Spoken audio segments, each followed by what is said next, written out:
Senator, I'll be brief. I won't use all my 3 minutes, but I think it's one thing to kind of look after an election and kind of have your own impression on what it means, and talk about where you thought people voted and why they voted. But it's another thing to kind of restate the theme of the election and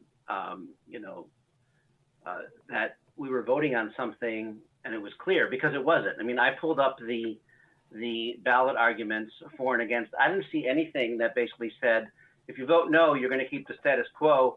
And if you vote yes, it means you want to get rid of the status quo. In fact, the argument against said, if it's repealed, the council by a simple majority of 3 votes can amend residential zoning to allow city-wide home demolitions, increased density, greater heights, and less parking, resulting in massive overdevelopment and terrible traffic.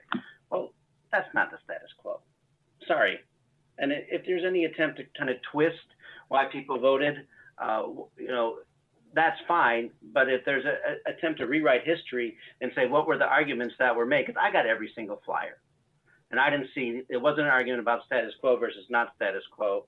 It was an argument about keeping Measure A in the charter and not keeping Measure A. So one last point, I mean, look at the charter.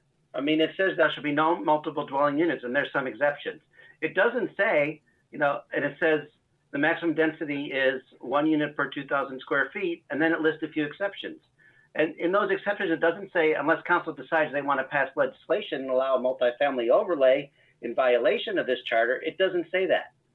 So I think we proceed at our own risk if we decide, or you decide in the next 18 months, to pass an ordinance that basically undermines the will of the voters, reaffirming a part of the statute that's black and white, like less than 2 years later. I mean, it'd be basically, I just pulled a random section out of the charter. 3-10, no real property of the city shall be leased for a period in excess of 1 year or sold, except upon the affirmative vote of 4 members of the city council. We couldn't pass an ordinance that basically came up with some exceptions on that. That's what's in the charter.